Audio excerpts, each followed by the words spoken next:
Good morning, good afternoon, and good evening, depending on where in the world you're joining us from. Hello, my name is Rosalie Olmsted. I am WiCyS Strategic Partner Coordinator, and it is a pleasure to have you all here today with WiCyS Strategic Partner Adobe. But before we get started and before I pass it over to Annie, I'd like to give you a quick overview of the WiCyS organization. We often go by our acronym WiCyS because that is exactly what we are, a global cyber sisterhood. WiCyS is a 501c3 nonprofit organization with a mission to recruit, retain, and advance women in cybersecurity. Our community is made up of over 11,000 members in 103 different countries. We have 72 professional affiliates and 314 student chapters around the world. We provide a diverse initiatives and skills development programs such as our book club, leadership series, vulnerability disclosure program, Create Your Leading Edge, mentorship program, and so much more. Additionally, all of our job openings from our strategic partners are available on the JobWork++. We have a variety of programming efforts for individuals at all of their different career levels.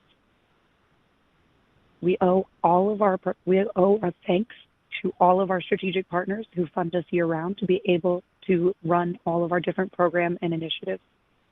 We want to give a specific shout out and thanks to our Tier 1 strategic partners, being 3M, Akamai, Amazon, Bloomberg, Cisco, Ford, Google, Lockheed Martin, Optum, Sandia National Labs, SAMS Institute, and SentinelOne.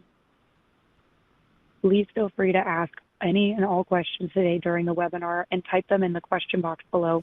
Annie is going to get to them at the end during the Q&A session. If we run out of time, please feel free to continue the conversation with Annie on LinkedIn. And lastly, if you haven't done so already, be sure to subscribe to the WiCyS newsletter to stay up to date on all of our upcoming programs, events, and initiatives. You can find it at wicys.org in the upper right-hand corner. With that, I'm going to turn it over to Annie with Adobe. Awesome. Well, welcome everyone. Super excited to share a little bit of knowledge with you today. Some of my experiences on imposter syndrome and how to overcome it. I'll focus on cybersecurity, but honestly, anything I share can be applied to anywhere you're at in life, whatever field you're in. Okay. So with that, let's get started. Again, I am a senior security engineer at Adobe. My goal for this webinar isn't to kind of fix imposter syndrome, because the truth is it's not something that's broken. It's a very common experience, especially in cybersecurity or tech in general, where change is just common and constant, and expectations are high, and there's just often this pressure to already have all the answers. So today we're going to do three things. First, we'll get really clear on what imposter syndrome actually is, and I'll start with an intro first after this. But we'll get into what imposter syndrome actually is and why it tends up to show up in spaces like cybersecurity, because understanding the why can take a lot of the power out of those feelings. Then we'll work on reframing self-doubt, because instead of seeing it as a red flag, we'll start to look at it as a natural part of just learning and growing, and even as a sign that you truly care and not challenging yourself.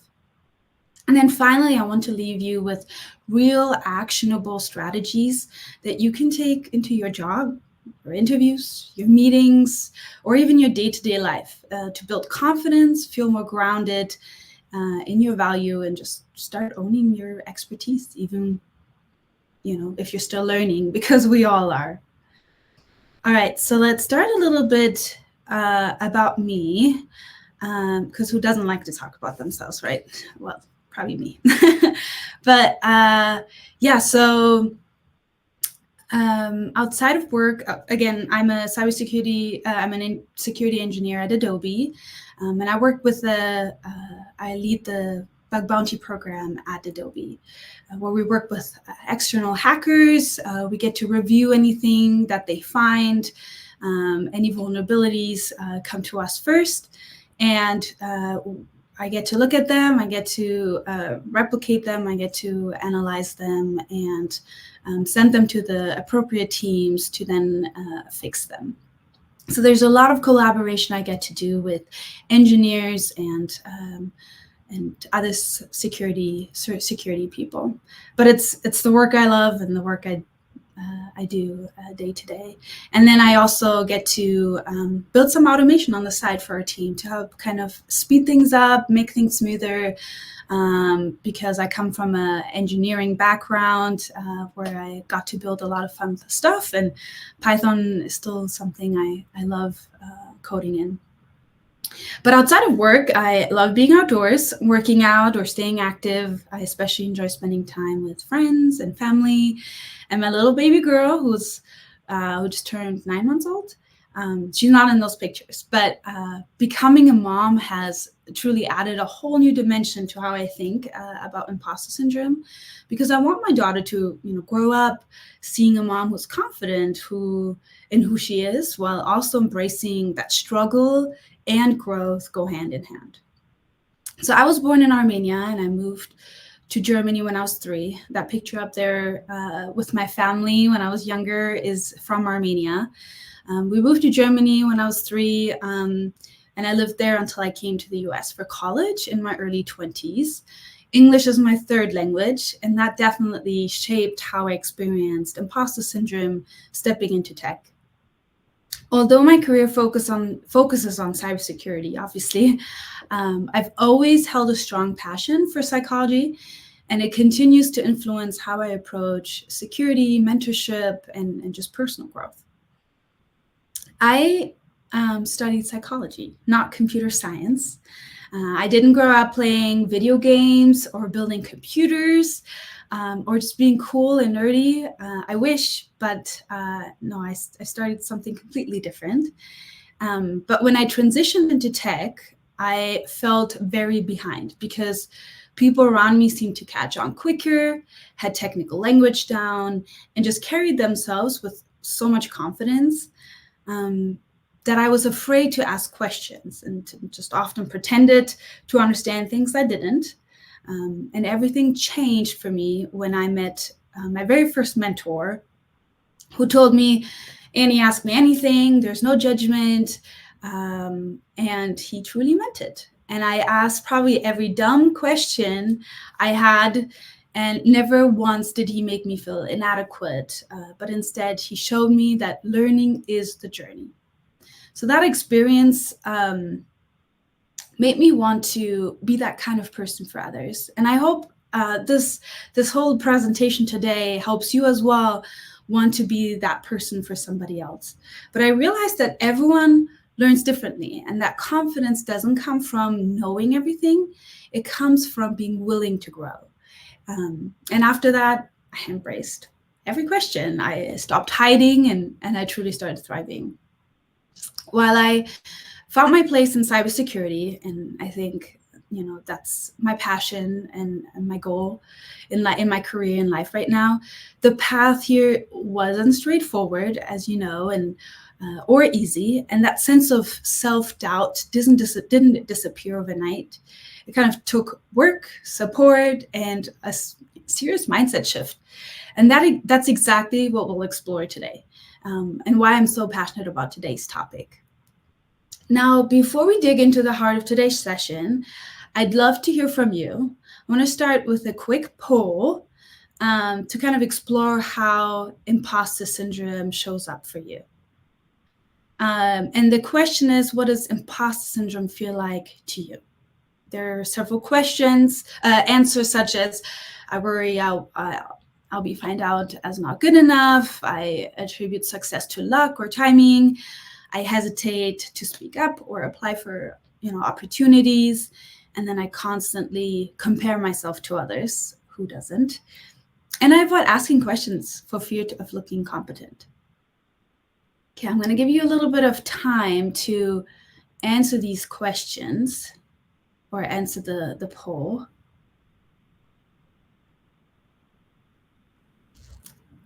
And the cool thing is I can see what you guys answer or where you're at. So I want to take that time, or the answers kind of to shift my presentation today a little bit.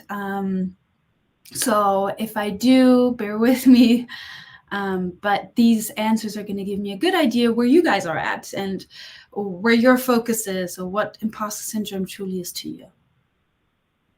So I see right now, I'll worry I'll be found out as not good enough is one of the bigger ones. And then next up is I constantly compare myself to others. I think we all do. And honestly, if, you'd select every single one of them, that's totally natural because we all feel probably any of these or all of these at some point in our lives. But yeah, I'll worry I'll be found out as not good enough, which is perfect because that's what we'll talk about today. Okay, so that poll will run for a little bit. So if you'd still like to take the time and answer, feel free. Otherwise, yeah, we're good.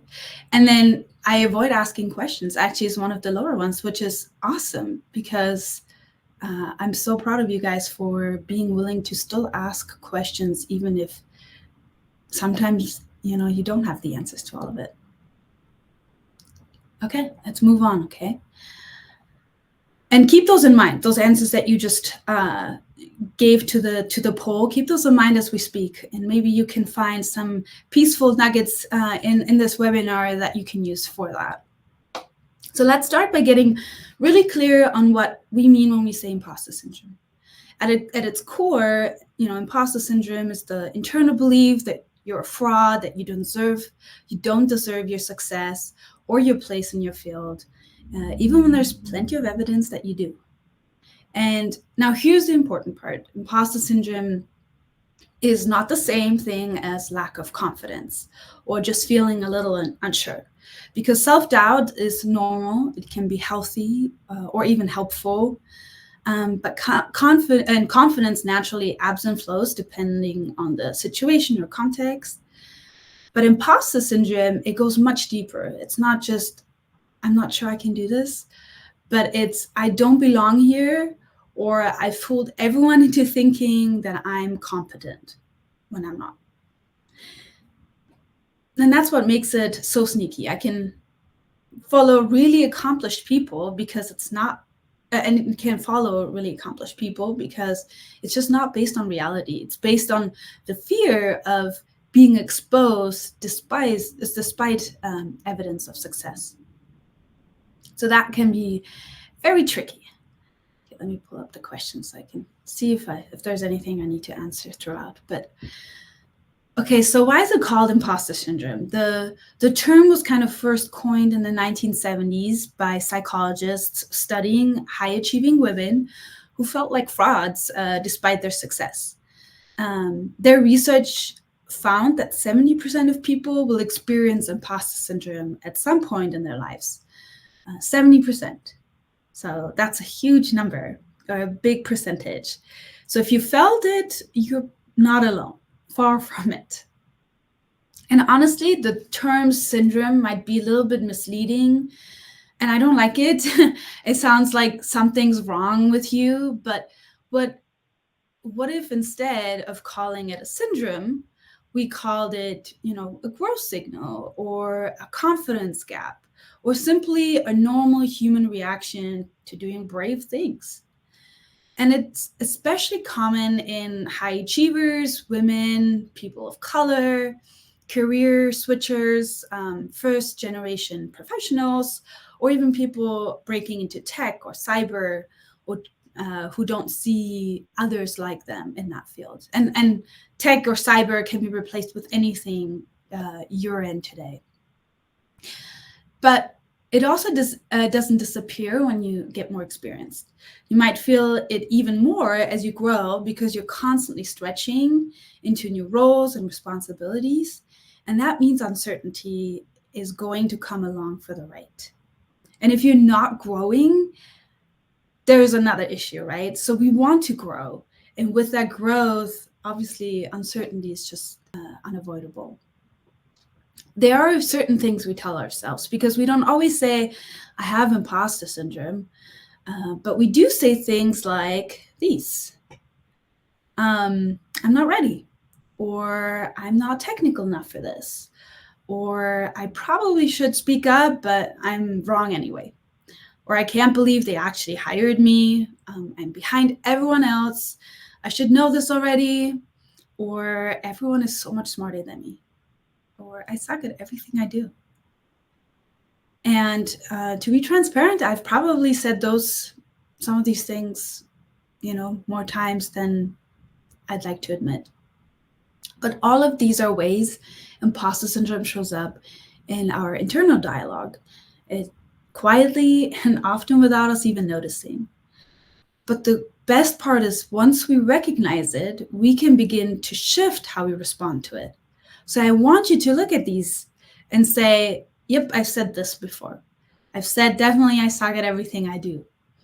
And once you recognize that you have said that, then we can start responding to it and shift it. And I hope that we can do that today in our webinar. All right, let's start rethinking the term imposter syndrome, because what if I told you that that's the way your brain is trying to protect you? That it shows up in situations where you care deeply, or you're doing something new, or you're growing and you're surrounded by people who seem more experienced than you. And I can guarantee in your life, whatever profession you're in, whatever room you enter, there will be somebody who's more experienced than you. And so imposter syndrome definitely happens.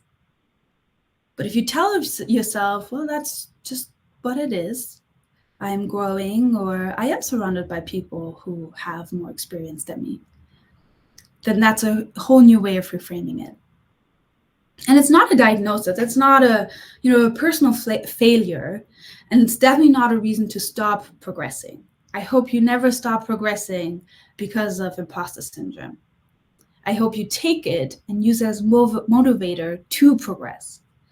And in fact, it often means you're exactly where you're supposed to be, just at the edge of your comfort zone where real growth happens. So there are 5 types of imposter syndrome, and Dr. Valerie Young, who has, spent years of studying this, she has a PhD in education. She identified these 5 common types. And there are different ways imposter syndrome can manifest in us. Now, I don't blame you if you say I identify with each one of these or all of them, but I'm 100% sure that every one of us can identify to at least one of them. So the first one is the perfectionist. You set sky-high standards and you feel like anything less than perfect is failure. You fixate on what went wrong rather than what went well. Then we have the superwoman or the superman.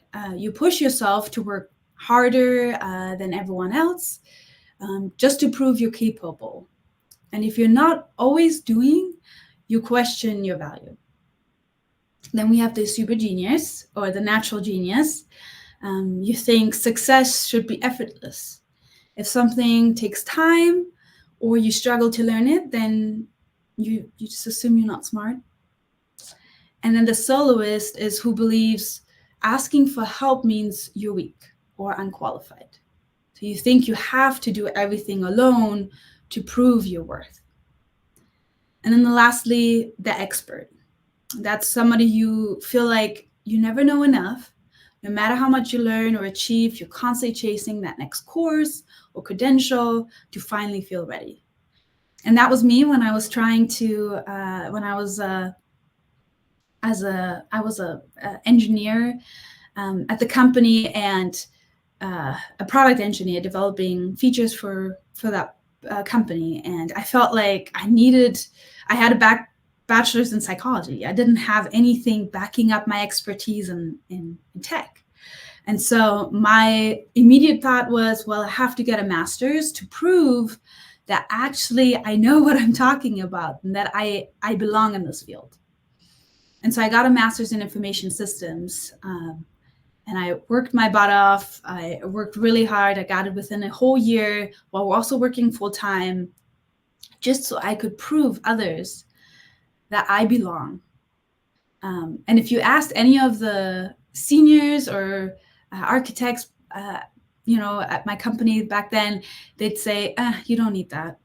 You can learn anything you need during, online or while trying things out. So why would you need to get a whole master's? But that was the expert in me speaking, where I felt like it wasn't enough. So let me pause here and ask you, which one of these types do you resonate with? And I mean, you're welcome to just reflect on it quietly or even post it in the questions, all up to you. But these are really great types that you can reference when you feel like going or feel like you have to do a master's degree in cybersecurity to earn your place. All right, now let's talk about why imposter syndrome shows up in fields like cybersecurity or tech in general. Because cybersecurity is a field that's always shifting. Tools evolve, threats change. What you knew 6 months ago may not apply anymore. I remember when I joined the security field, I remember hackers were finding one vulnerability, and as soon as the engineers went in and fixed it, they found a different way to exploit that vulnerability again. And so it's just no constant, right? Everybody is learning, everybody's getting better and better. And so because everyone is learning, even us senior folks, the pace of that change can feel like, you're constantly behind, or like everyone else is already ahead. And add to the fact that tech and security are male dominated in many places. If you don't see others who look like you or share your background, it's easy to start wondering, do I really belong? Am I just faking it? And then there's that pressure, this unspoken expectation that we should already know everything, that if we admit that we're still learning, we'll be seen as weak or unqualified. But that's just not true, okay? Because imposter syndrome isn't something you just get over. It's something you work through. And it often takes other people believing in you before you believe in yourself. So I want to shift from defining imposter syndrome to doing something about it, like practically. I'm going to share a few tools and strategies with you, but I want to start with an experience that helped me reframe imposter syndrome and see it as a motivator. So my manager at the time suggested and I was already in cybersecurity, that I'd gain a mentor who'd help me level up to a senior role. I was mid-level and I wanted to get to that senior role. And so when she said that, I jumped right onto it. And so Florian, who's a principal security architect at Adobe, he took me under his wing, and we met about once a week to talk about whatever I needed help with. It was technical or not technical. And what made the support powerful wasn't just that he gave me feedback or encouragement. It was that he was consistent over time. So he never pushed me to prove myself. Instead, he held kind of space for me to grow. And he made it clear again and again that he believed in me, even when I didn't. And the part that really changed my thinking was that he was honest and vulnerable with me. Now I'm German, and he was German, which helped a lot because Germans are very blunt with each other. But he shared that, that he even still struggles sometimes with imposter syndrome, that he doesn't know everything, and that not knowing is actually a strength. He told me what I can improve on, where my weaknesses are, where my strengths are, why I'm not a senior yet, but how I can get there. And he told me that, not knowing just keeps you humble, and it keeps you learning.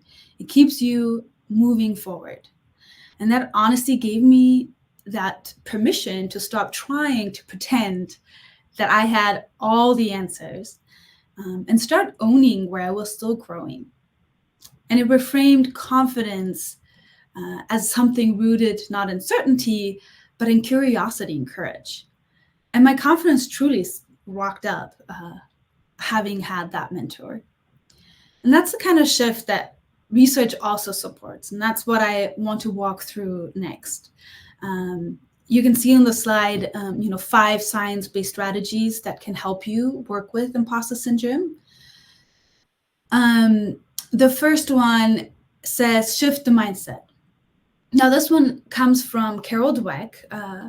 She wrote a book on the growth mindset. If you haven't read that book, it's a really great book. I've probably read multiple times, and I don't reread books, but that one is a good one. And when you catch yourself thinking, I don't know this, try adding one word, which is yet. I don't know this yet. And it's just such a beautiful small shift, but it rewires how we see our own growth. Instead of seeing, not knowing as a weakness, we start to see it as an opportunity. And then one thing that helped me lock this in was seeing mentors or leaders model it. Being honest about the fact that they didn't always have the answers. And instead of that making me lose confidence in them, it actually gave me permission to stop pretending that I had all the answers. And they help normalize that it's okay to figure things out. That kind of vulnerability from someone you look up to is truly powerful. So if you're somebody that somebody looks up to, be vulnerable. Share with them that you're struggling too, because chances are they need to hear that. And track your own wins. Build a confidence file. Some people call it a brag doc. I call it survival. You can call it whatever you'd like. But this is where you write down the small wins, the things you're proud of, the kind of comments someone said in Slack, a goal you hit, even if it felt minor, or something a friend said, maybe something your partner shared with you, or anything that you are proud of, something that somebody shared with you to show how awesome you are. And every week, ask yourself, what did I do well? Because when imposter syndrome flares up, your brain will conveniently forget all of your accomplishments. So having this record gives you something to come back to. Now, third, we have find your people. You can do this alone. I'm sure it'll work, but we're not meant to do this alone. Find allies who believe in you, sometimes even before you do. And honestly, from my stories that I've just shared, and I could probably go on sharing so many more, I've had so many allies who kind of helped me. They didn't help me get my next job, but they did help me know that they believed in me and that I could do it, which helped me believe in myself. So for me, that was amazing mentors. And my husband, he was amazing too. But it can also be a friend, a manager, a community group like WiCyS. There's so many people within WiCyS who have, similar experience as you, or who are looking for that buddy that can help them and support them. Or if you're higher up, there's so many people that you can influence and help out. So when you're surrounded by people who see your potential, it gets harder for imposter syndrome to win, because belonging isn't just a feeling, it's a buffer. And when you feel like you belong, that inner critic just quiets down. I'm also part of the Women at Adobe And that was a nice one. But so it's just a group for all women within Adobe, and it's just such a beautiful way to find those allies as well, to find those people who believe in you. And within that group, it's not just women. There are male allies too who join that group to know how to help women to feel more confident, how to help the opposite sex. So if you're if you have that opportunity to join a group like that, do it. And you'll see the true value in having those allies or being an ally. Now, fourth, we have practice self-advocacy. This one's tough for a lot of us, right? Because we're taught to be humble or stay in the background. But here's the reframe, because self-promotion isn't bragging, it's sharing value. And you're giving others a chance to understand the impact you're making. So start small, practice sharing your wins out loud with a mentor or a friend. If you don't want to start with a mentor or friend, start with yourself, saying it out loud to yourself in front of a mirror or recording yourself, whatever it is that makes you feel comfortable. But start small. And you don't have to be flashy. You just have to be very clear. And the more you do it, the easier it gets. And once you're able to do that to yourself, to a friend, to a mentor, do it at work. Flash your work, because what you're accomplishing is incredible and you put hard work into it. And so people should know. And then use regulation tools. That's the final one, because you have to take care of your nervous system. Imposter syndrome isn't just mental, it's physical too. It lives in our bodies and affects our health. So try box breathing, maybe, where you like inhale in and inhale out, maybe wait for 4 seconds. There are different options that you can look into, whatever works for you. But that 1 or 2 minutes, it can truly reset your stress levels. And then practice self-compassion. Dr. Kristen F., she talks about this as speaking to yourself. Like you would to a friend, for example. So would you call your friend and like a fraud for needing help? Probably not. So why would you say that to yourself, right? You can also reframe those automatic thoughts using CBT, cognitive behavioral therapy techniques. So when you hear, I'm not good enough, just interrupt yourself with, I'm learning, or I'm doing my best with what I have. So reframing those thoughts as soon as they come to your head shifts as well the way you feel about yourself. And yes, even power poses can help. 2 minutes in a strong posture can boost your presence and reduce stress before a meeting or a talk or anything that you have to do where you're nervous about. I've done it more than I'd like to admit, but I love having that power pose, because for us women, it's not very natural. We like to kind of close in, but yeah, stretch your shoulders, sit upright, and be proud of who you are. So these 5 strategies I shared are all about, building your emotional intelligence, things like self-awareness, reframing thoughts, and just building a strong support system. But these are foundational. When it comes to managing imposter syndrome, they can help you feel more grounded and more in control when those self-doubt moments creep in. But also I want to share one more layer, because emotional confidence is just one part of the puzzle. But you can also build intellectual confidence by sharpening your technical skills, even in small, sustainable ways. You don't have to, get a whole master's degree. But there are a few of my favorite, technical growth hacks, you could call it. These are just things I do myself, and I've seen mentees do them, advised people, and I've seen amazing results. But some of these are, daily learning habits. So spending 15 minutes a day reading technical write-ups, CVE breakdowns, OWASP top 10 tools, or get hands-on experience with online platforms like Hack the Box, Portswigger Academy is really great, and just other learning tools. And I'll share more tools at the end in the announcements, some books and tools as well. But the other thing is create a personal knowledge wiki. So organize key terms. If you like to write things down, with hand, that's great. You can create like a little book. If you'd rather do it on your laptop, that's fine too.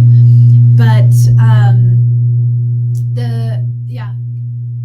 the best part is just to organize the key terms, scripts or attack vectors or tools you're learning, because it can grow your confidence over time to have a whole list of things that you're trying to learn and you're getting better at. So create your personal knowledge wiki.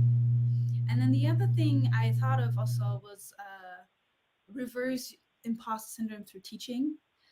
Because as they say, like, if you teach others, you learn the most, right? So give a lunch and learn on a topic you just learned. Or if you don't feel like comfortable giving a whole presentation, because that's very scary sometimes, or even a whole lunch and learn, you can just teach a friend about what you learned, or your partner or a family member. And then teaching is one of the fastest ways to internalize what you do know, that you do know something. All right, so those are kind of 5 tools you can start using right away. And the great thing is you don't need to use them all at once. Just one small shift can begin to change how you see yourself and how you move through your work and life. So I want to take a moment just to reflect one more time before I wrap up. And I have another poll for you. And this one is, what's one thing you'll try after today? And I put down some options that I kind of highlighted today. One would be, will you start a brag doc? Or will you reframe your mindset shift to a growth mindset? Or reach out to a mentor, find a mentor, or even share a win out loud, or write it down, or find one regulation tool and test it out this week. Okay, so there are some options. This is kind of like to help you feel, more accountable. Now let's see if I can. Okay, here's the other one.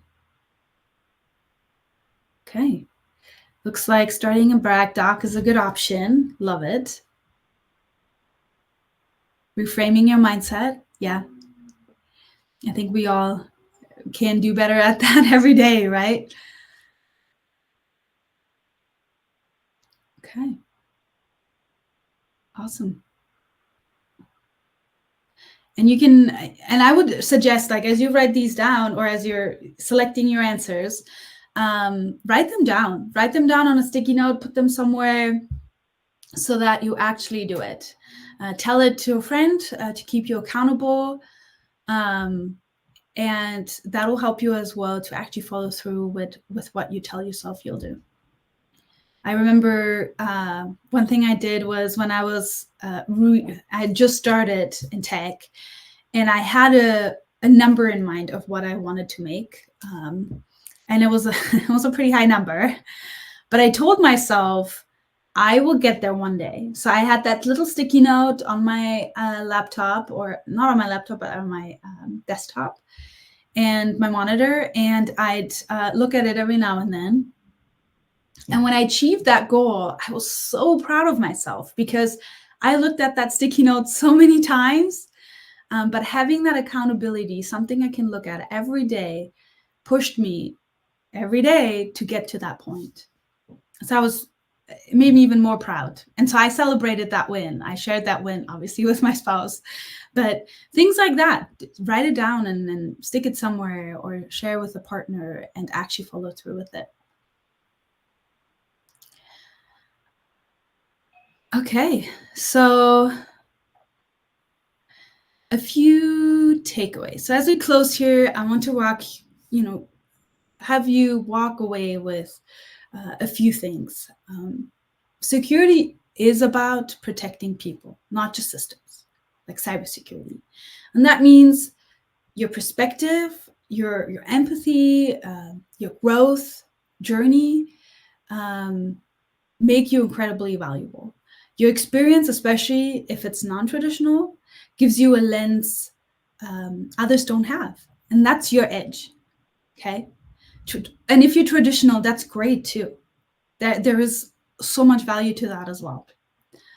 But I want to leave you with imposter syndrome isn't a weakness. It's a sign you're growing, and confidence is a skill. It's not something you're born with or without. You might think that some people are born with that confidence. I always thought that about my brother because he was so confident in everything he did. But I think it was something he built over time. And I want you to know you're not alone. Honestly, so many of us feel this way, 70%, even the people you admire the most. And then I want you to know that you belong in this field, in this room, in this journey, wherever you're at. You keep learning, you own your wins, and as you grow, lift others along the way. Be that mentor to somebody else. Again, thank you so much for being here and for showing up, not just today, but every day. You choose to keep going despite that voice of doubt. But I know you're doing better than you think. Okay, thank you.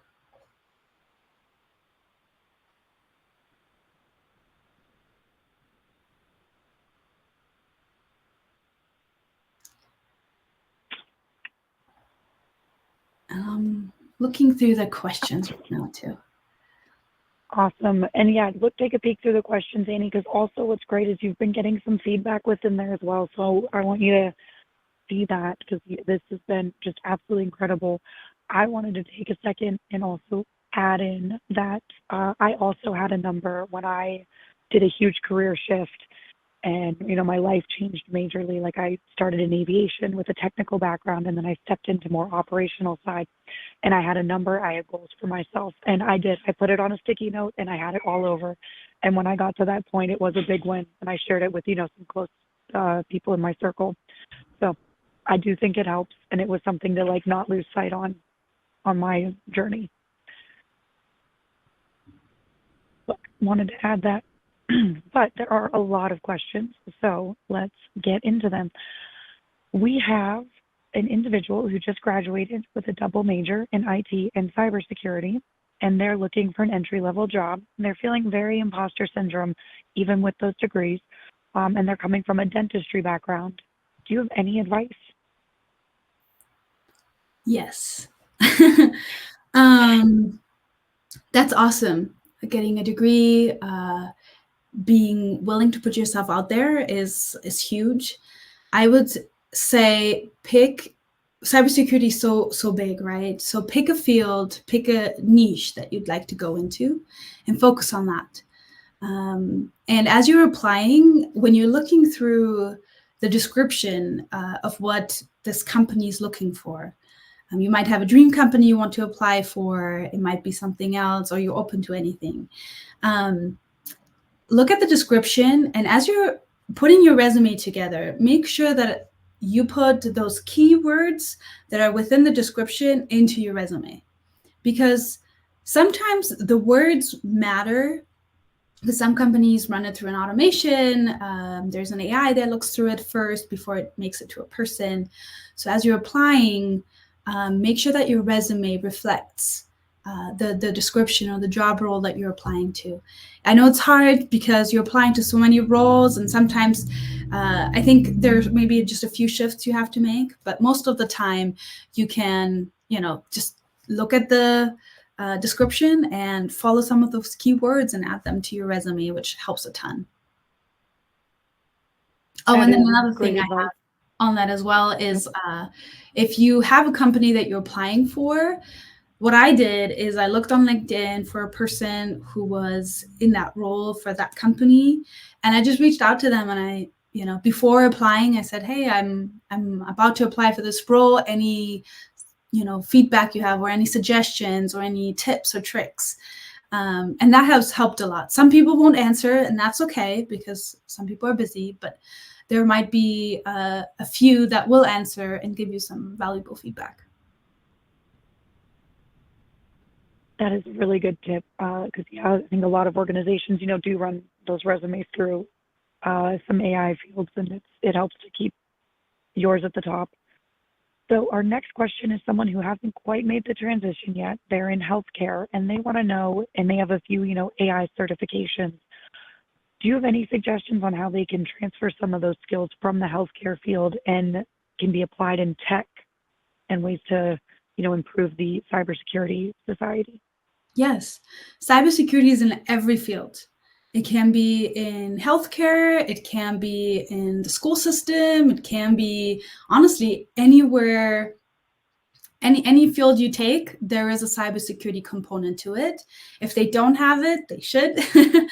But yeah, anything that has a tech piece to it will need a security team. So you having a knowledge in the healthcare system or in the healthcare field now makes you so much more skilled for a security degree within that field, because you don't only know security and how to keep a system safe, but you know how the healthcare system operates. And so putting those two together is really valuable. So I would suggest go into the healthcare field and find a role within that field that's security related. Wonderful. This individual is mid-career and they are really wanting to get into an internship, but a lot of the internships are really geared towards individuals about to graduate or straight out of college. How can we still get experience even outside of an internship field or opportunity? That's a really tough one, because you're right. Yeah. A lot of the companies will look for people from school, right out of school. But I posted a little announcement with some great online tools. There's Try Hack Me, Hack the Box, Portsbigger Academy. Those are tools you can use to learn how to become a hacker or how to get better in cybersecurity. And those things, it's when you're going through an interview, yes, your background matters, but what matters most is if you can showcase that you know what you're doing. And so if you have those skills because you've been doing so many different things, and there are bug bounty programs out there. So once you're going through these, portals like Hack the Box, and it teaches you how to do the hacking, you could do ethical hacking by trying out, a bug bounty program at any company. And so that's one way to get your foot in there and learn. And now that's something, once you've done it, to put on your resume, because you can say, hey, I've done this bug bounty program, I've done this, and I've found this vulnerability. So these are ways you can do without getting an internship or without having your first job already. So this individual actually has a very similar background to you, Annie. They majored in psychology, and prior to transitioning into cyber, what are some ways you've been able to leverage your previous experience in psychology within your cyber career? A lot. I don't know if you've noticed, but a lot of people in tech are socially quiet. They like to stay to themselves. They like to do their work and kind of move on. Security is slightly different because you have to interact with other groups.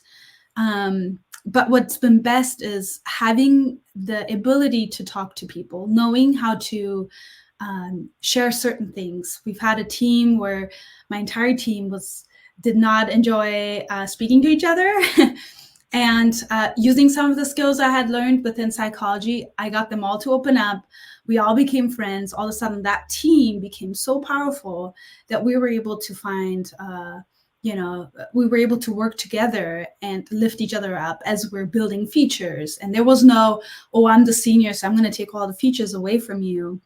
But it was, I'm the senior, let me teach you junior person how to do this.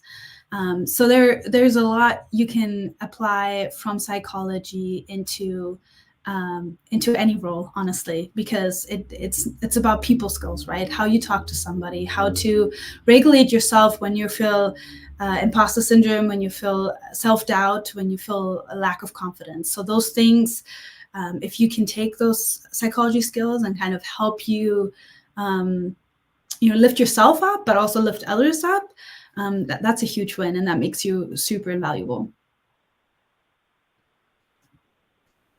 That is very applicable. I think that's from like the previous organizations and industries I've been in. I think those were some of the skills I brought in to working with more technical folks, is just being able that level of communication.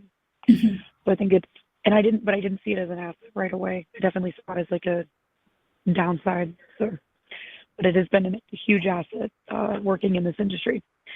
We have a team member, or we have an individual that graduated with their master's in cyber, and they went back to school in their 50s. Oh.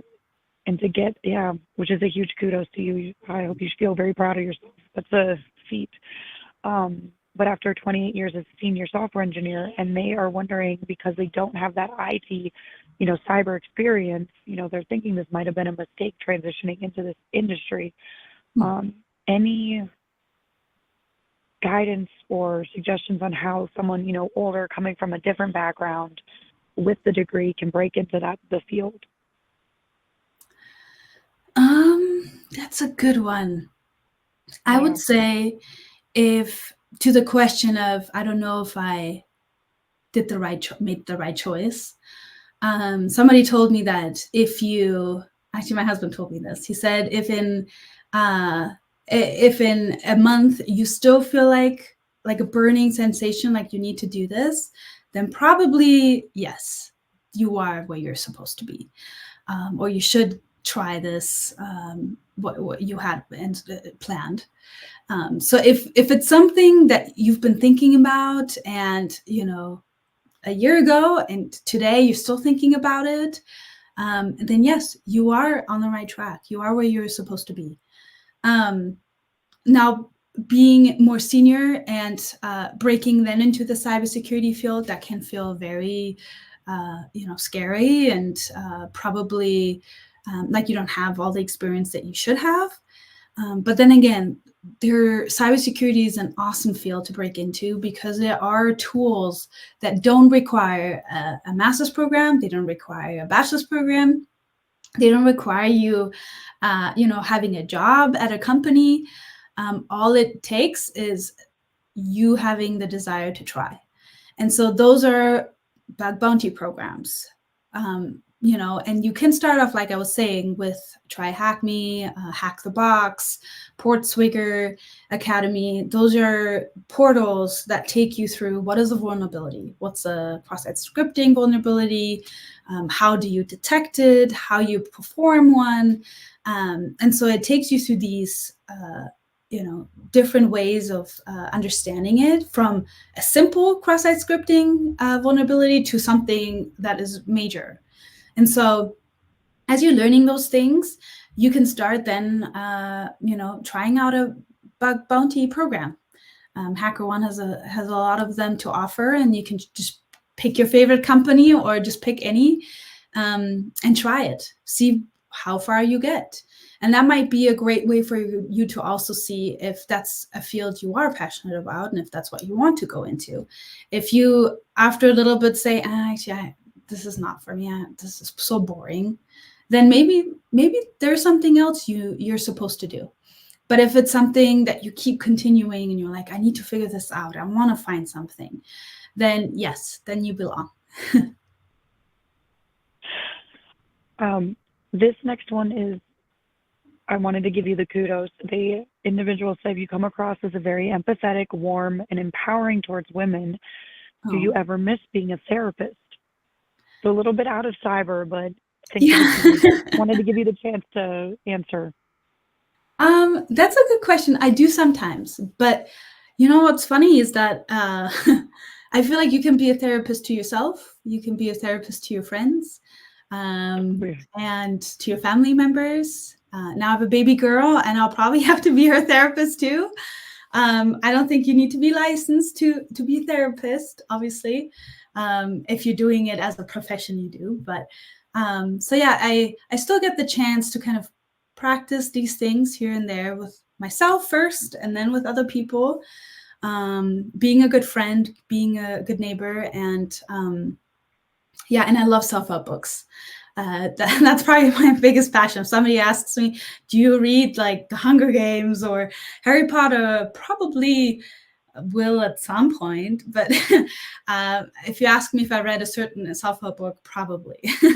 I love them. I think there's so much value to gain from them. And I actually apply those things that I learn. Oh, I am with you on the self-help books. I have my go-to one that I'm always like, oh, have you read this book? It's my absolute favorite. Um, just a quick question about the announcements. I want to make sure those resources were posted. Annie, did you, is that announcement displayed? Because I saw a feedback that someone didn't see it. Oh, it said, this announcement will be displayed. Are you ready? And I thought it would already sent. So I just clicked yes. So it Perfect. should be. So now, amazing. Everyone, all the books, everything that Annie has been talking about is now displayed on the bottom of your screen. You'll be able to click in and grab all those links to all those resources that she's been sharing. I wanted to make sure I caught that. So what type of courses do you suggest to beef up, if someone wants to beef up their IT and networking knowledge? They're in InfoSec right now as an analyst, but they're more knowledgeable in the areas like security awareness training, non-technical. And then sort of a tag on that initial, they'd like to assist their team more on the technical side, so they're wondering what type of courses, conferences that they can do to enhance within their own role. That's a good question. I'll probably, whoever you are, message me on LinkedIn. This is my way of saying I actually don't know the answer to that yet. But there are probably some networking things I've done in the past that I can send you over. And as for things you can do for your company, like conferences, right? Like a speaker thing. I'd say anything you're passionate about. If there is something you're passionate about, you're going to be more excited to share. And when you're sharing, you're going to reach more people through that.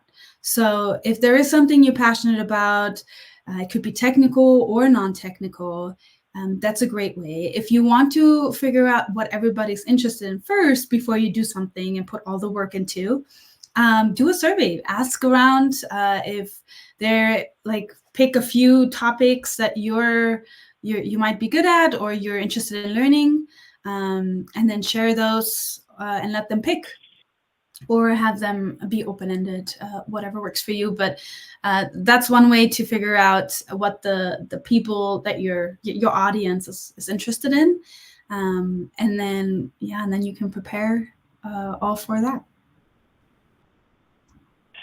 So we are reaching the end, and we're going to do one more question, but sadly, we are not going to be able to get to all of them. And I want to just add in now, if we have not been able to address your question and you'd still like to connect with Annie, please feel free to connect with her on LinkedIn to continue the conversation, because sadly, we are reaching time.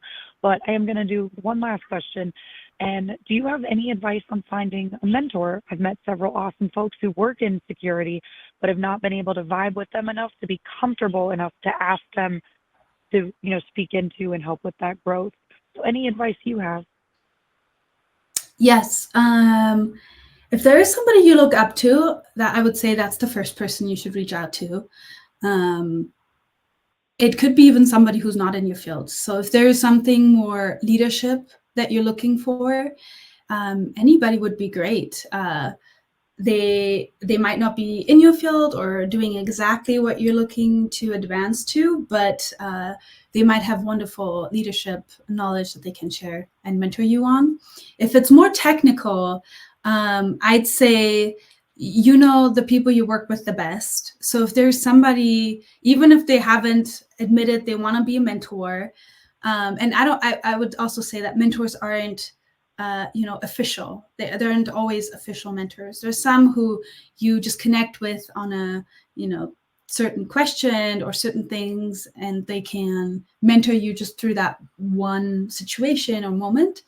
But if there's somebody you've seen do something incredible, or you've seen accomplish something that you wish you could have accomplished, and then reach out to them. It won't hurt. The only thing you get is maybe, hey, no, I don't have the time for that. But they might say, oh, there's this person who would probably be willing to. Or they might say, these are the things I've done. I might not be able to do every week for several months, but I have a small thing that I can share. So yeah.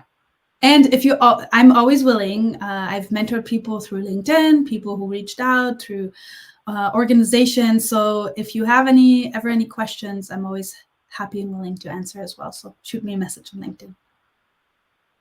That's amazing. I also, my mentor, I'm very lucky, was somebody I worked with at a previous organization, and she just saw potential in me and, helped. So I also encourage you, no matter where you're at in your career, you can always, my favorite thing is, you make it to the top and you take the elevator back down to help others come with you. So even if you're at a different stage, mid, early, you can always help the person right at the stage behind you. But Annie, thank you so much for today. Thank you for sharing and discussing imposter syndrome. I think I can speak for all of us where we have experienced this at different stages, because that 70% was really interesting to see that statistic. And that's all of us in the planet. But thank you for your time. Thank you for talking on such an important subject. And thank you everyone for joining us. I hope you have a great rest of your morning, day, evening, depending where you're joining us from. Thank you.